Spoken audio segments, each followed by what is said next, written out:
All right, time for another chapter of Percy Jackson. Chapter 17, we shop for waterbeds. It was Annabeth's idea. She loaded us into the back of a Vegas taxi as if actually had money and told the driver, Los Angeles, please. The cabbie chewed his cigar and sized us up. That's 300 miles. For that, you got to pay up front. You accept casino debit cards? Annabeth asked. He shrugged. Some of them. Same as credit cards. I got to swipe them through first. Annabeth handed him her green Lotus crash card. He looked at it skeptically. Swipe it, Annabeth invited. He did. His meter machine started rattling. The lights flashed. Finally, an infinity symbol came up next to the dollar sign. The cigar fell out of the driver's mouth. He looked back at us, his eyes wide. Where to in Los Angeles, Your Highness?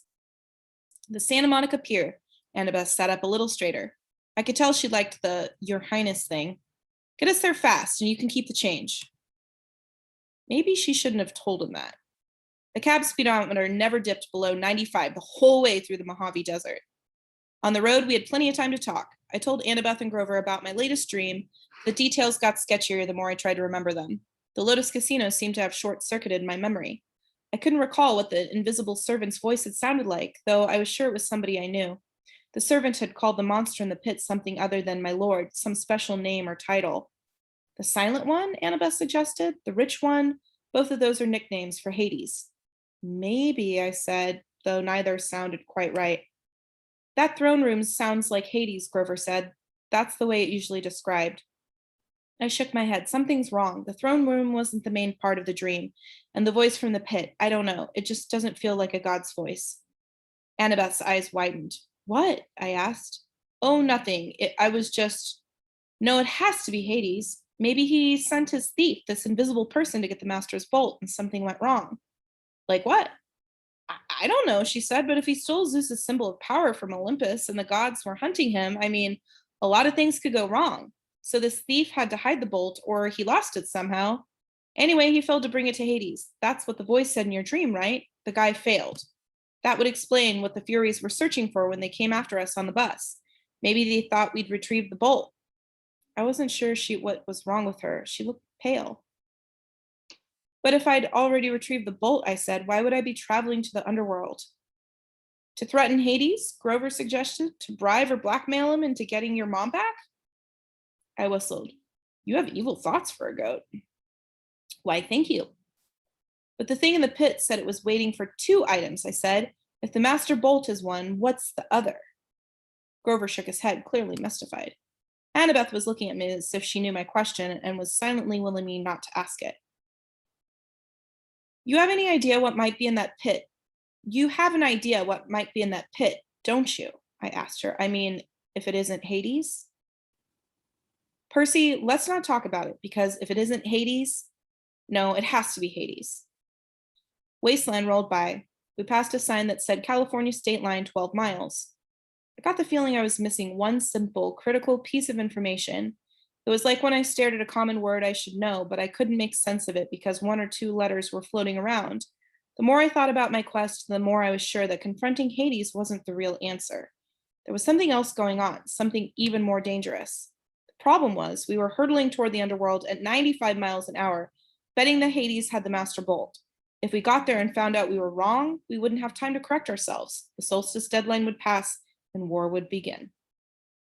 The answer is in the underworld, Annabeth assured me. You saw spirits of the dead, Percy. There's only one place that could be. We're doing the right thing. She tried to boost our morale by suggesting clever strategies for getting into the land of the dead, but my heart wasn't in it. There was just too many unknown factors. It was like cramming for a test without knowing the subject.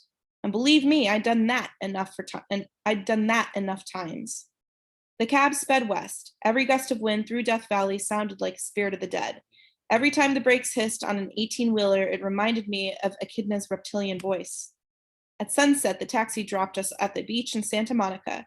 It looked exactly the way LA beaches do in the movies, only it smelled worse. There were carnival rides lining the pier, palm trees lining the sidewalks, homeless guys sleeping in the sand dunes, and surfer dudes waiting for the perfect wave. Grover, Annabeth, and I walked down to the edge of the surf. What now? Annabeth asked. The Pacific was turning gold in the setting sun, and I thought about how long it had been since I'd stood on the beach at Montauk, on the opposite side of the country, looking out at a different sea. How could there be a God who could control all that? What did my science teacher used to say? Two-thirds of the Earth's surface was covered in water? How could I be the son of someone that powerful? I stepped into the surf. Percy, Annabeth said, what are you doing? I kept walking up to my waist, then my chest. She called after me, you know how polluted that water is? There's all kinds of toxic. That's when my head went under. I held my breath at first. It's difficult to intentionally inhale water. Finally, I couldn't stand it anymore. I gasped. Sure enough, I could breathe normally. I walked down into the shoals. I shouldn't have been able to see through the murk, but somehow I could tell where everything was. I could sense the rolling texture of the bottom. I could make out sand dollar colonies dotting the sandbars. I could even see the currents, warm and cold streams swirling together. I felt something rub against my leg. I looked down and almost shot out of the water like a ballistic missile. Sliding along beside me was a 5-foot-long mako shark. But the thing wasn't attacking. It was nuzzling me, heeling like a dog. Tentatively, I touched its dorsal fin. I bucked a little, as if inviting me to hold tighter. I grabbed the fin with both hands. It took off, pulling me along. The shark carried me down into the darkness. It deposited me at the edge of the ocean proper, where the sandbank dropped off into a huge chasm. It was like standing on the rim of the Grand Canyon at midnight, not being able to see much, but knowing the void was right there. The surface shimmered maybe 150 feet above. I knew I should have been crushed by the pressure. Then again, I shouldn't have been able to breathe. I wondered if there was a limit to how deep I could go, if I could sink straight to the bottom of the Pacific. Then I saw something glimmering in the darkness below, growing bigger and brighter as it rose toward me. A woman's voice, like my mother's, called, Percy Jackson. As she got closer, her shape became clearer. She had flowing black hair, a dress made of green silk. Light flickered around her, and her eyes were so distractingly beautiful, I hardly noticed the stallion-sized seahorse she was riding. She dismounted. The seahorse and the mako shark whisked off and started playing something that looked like tag. The underwater lady smiled at me. You've come far, Percy Jackson. Well done. I wasn't quite sure what to do, so I bowed. You're the woman who spoke to me in the Mississippi River. Yes, child. I'm Nereid, a spirit of the sea. It was not easy to appear so far upriver, but the naiads, my freshwater cousins, helped sustain my life force. They honor Lord Poseidon, though they do not serve in his court. And you serve in Poseidon's court? She nodded. It has been many years since a child of the sea god has been born. We have watched you with great interest. Suddenly I remembered faces in the waves of Montauk Beach when I was a little boy, reflections of smiling women. Like so many of the weird things in my life, I'd never given it much thought before. If my father is so interested in me, I said, why isn't he here? Why doesn't he speak to me? A cold current rose out of the depths. Do not judge the Lord of the Sea too harshly, the Nereid told me. He stands at the brink of an unwanted war. He has too much to occupy his time. Besides, he is forbidden to help you directly. The gods may not show such favoritism. Even to their own children? Especially to them. The gods can work by indirect influence only. That is why I give you a warning and a gift. She held out her hand. 3 white pearls flashed in her palm. I know you journey to Hades' realm, she said. Few mortals have ever done this and survived. Orpheus, who had great music skill. Hercules, who had great strength. Houdini, who could escape even the depths of Tartarus. Do you have these talents? No, ma'am. Ah, but you have something else, Percy. You have gifts you have only begun to know. The oracles have foretold a great and terrible future for you, should you survive to manhood. Poseidon would not have you die before your time. Therefore, take these, and when you are in need, smash a pearl at your feet. What will happen? That, she said, depends on the need. But remember, what belongs to the sea will always return to the sea. What about the warning? Her eyes flickered with green light. Go with what your heart tells you, or you will lose all. Hades feeds on doubt and hopelessness. He will trick you if he can, make you mistrust your own judgment. Once you are in his realm, he will never willingly let you leave. Keep faith. Good luck, Percy Jackson. She summoned her seahorse and rode toward the void. Wait, I called. At the river you said not to trust the gifts. What gifts? Goodbye, young hero, she called back, her voice fading into the depths. You must listen to your heart. She became a speck of glowing green, and then she was gone. I wanted to follow her down into the darkness. I wanted to see the court of Poseidon, but I looked up at the sunset darkening on the surface. My friends were waiting. We had so little time. I kicked up toward the shore. When I reached the beach, my clothes dried instantly. I told Grover and Annabeth what had happened and showed them the pearls. Annabeth grimaced. No gift comes without a price. They were free. No, she shook her head. There's no such thing as a free lunch. That's an ancient Greek saying that's translated pretty well into an American. There will be a price. You wait. On that happy thought, we turned our backs on the sea. With some spare change from Aries' backpack, we took the bus into West Hollywood. I showed the driver the Underworld's address slip I'd taken from Auntie M's Garden Gnome Emporium, but he never heard of DOA recording studios. You remind me of somebody I saw on TV, he told me. You a child actor or something? I'm a stunt double for a lot of child actors. Oh, that explains it. We thanked him and got off quickly at the next stop. We wandered for miles on foot looking for DOA, and nobody seemed to know where it was. It didn't appear in the phone book. Twice we ducked into alleys to avoid cop cars. I froze in front of an appliance store window because the television was playing an interview with somebody who looked very familiar. My stepdad, Smelly Gabe. He was talking to Barbara Walters. I mean, as if he were some kind of huge celebrity. She was interviewing him in our apartment in the middle of a poker game, and there was a young blonde lady sitting next to him, patting his hand. A fake tear glistened on his cheek. He was saying, Honest, Miss Walters, if it wasn't for Sugar here, my grief counselor, I'd be a wreck. My stepson took everything I cared about. My wife, my Camaro. I'm sorry. I have trouble talking about it. There you have it, America. Barbara Walters turned the camera. A man torn apart. An adolescent boy with serious issues. Let me show you again the last known photo of this troubled young fugitive, taken a week ago in Denver. The screen cut to a grainy shot of me, Annabeth, and Grover standing outside the Colorado diner talking to Aries.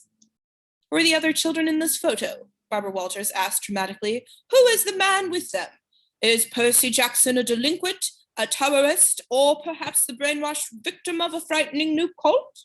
When we come back, we chat with a leading child psychologist. Stay tuned, America. Come on, Grover told me. He hauled me away before I could punch a hole in the appliance store window. It got dark, and hungry-looking characters started coming out of the streets to play. Now, don't get me wrong. I'm a New Yorker. I don't scare easy, but LA had a totally different feel from New York. Back home, everything seemed close. It didn't matter how big the city was. You could get anywhere without getting lost. The street pattern in the subway made sense. There was a system to how things worked. A kid could be safe as long as he wasn't stupid. LA wasn't like that. It was spread out, chaotic, hard to move around. It reminded me of Aries. It wasn't enough for LA to be big. It had to prove it was big by being loud and strange and difficult to navigate too. I didn't know how we were ever going to find the entranceway to the underworld by tomorrow, the summer solstice. We walked past gangbangers, bums, and street hawkers who looked at us like they were trying to figure out if we were worth the trouble of mugging. As we hurried past the entrance of an alley, a voice from the darkness said, Hey, you! Like an idiot, I stopped. Before I knew it, we were surrounded. A gang of kids had circled us, 6 of them in all. White kids with expensive clothes and mean faces, like the kids at Yancey Academy. Rich brats playing at being bad boys.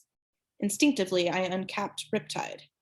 When the sword appeared out of nowhere, the kids backed off, but their leader was either really stupid or really brave, because he kept coming at me with a switchblade.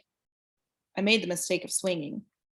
The kid yelped, but he must have been 100% mortal because the blade passed harmlessly right through his chest. He looked down. What the? I figured I had about 3 seconds before his shock turned to anger. Run! I screamed at Annabeth and Grover. We pushed 2 kids out of the way and raced down the street, not knowing where we were going. We turned a sharp corner. There! Annabeth shouted.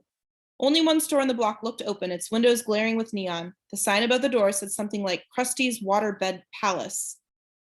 Waterbed Alpus. Krusty's Waterbed Palace, Grover translated. It didn't sound like a place I'd ever go except in an emergency, but this definitely qualified. We burst through the doors, ran behind a waterbed, and ducked. A split second later, the gang kids ran past outside. I think we lost him, Grover panted. A voice behind us boomed, Lost who? We all jumped. Standing behind us was a guy who looked like a raptor in a leisure suit. He was at least 7 feet tall with absolutely no hair. He had gray, leathery skin, thick-lidded eyes, and a cold, reptilian smile. He moved toward us slowly, but I got the feeling he could move as fast as he needed to.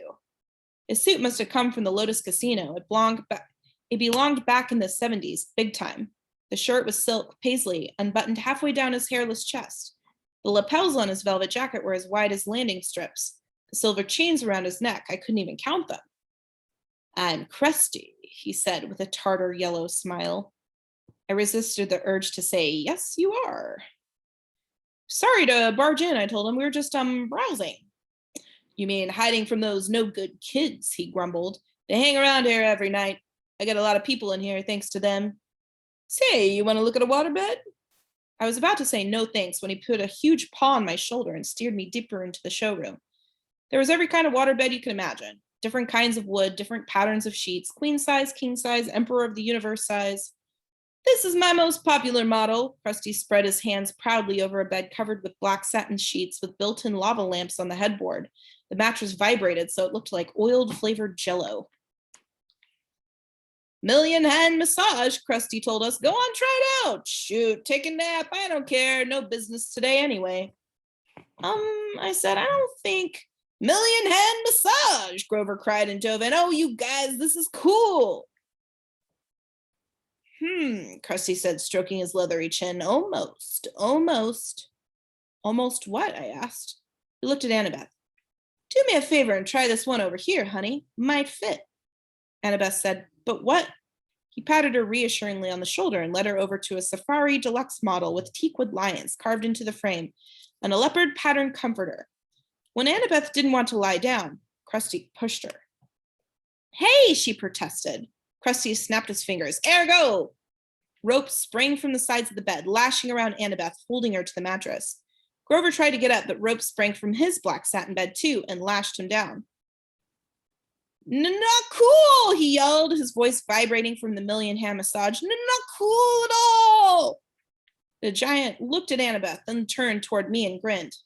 Almost. Darn it. I tried to step away, but his hand shot out and clamped around the back of my neck. Whoa, kid, don't worry. We'll find you one in a sec. Let my friends go. Oh, sure I will, but I gotta make them fit first. What do you mean? All the beds are exactly 6 feet, see? Friends are too short. Gotta make them fit. Annabeth and Grover kept struggling. Can't stand imperfect measurements, Krusty muttered. Ergo. A new set of ropes leapt out from the top and bottom of the beds, wrapping around Grover's and Annabeth's ankles and around their armpits. The ropes started tightening, pulling my friends from both ends. Don't worry, Krusty told me. These are stretching jobs. Maybe 3 extra inches on their spines? They might even live. Now, why don't we find a bed you like, huh? Percy! Grover yelled. My mind was racing. I knew I couldn't take on this giant waterbed salesman alone. He would snap my neck before I ever got my sword out. Your real name's not Krusty, is it? I asked. Legally, it's Procrustus, he admitted. The stretcher, I said. I remembered the story. The giant who tried to kill Theseus with excess hospitality on his way to Athens. Yeah, the salesman said, but who can pronounce Procrustus? Bad for business. Now, Krusty, anybody can say that.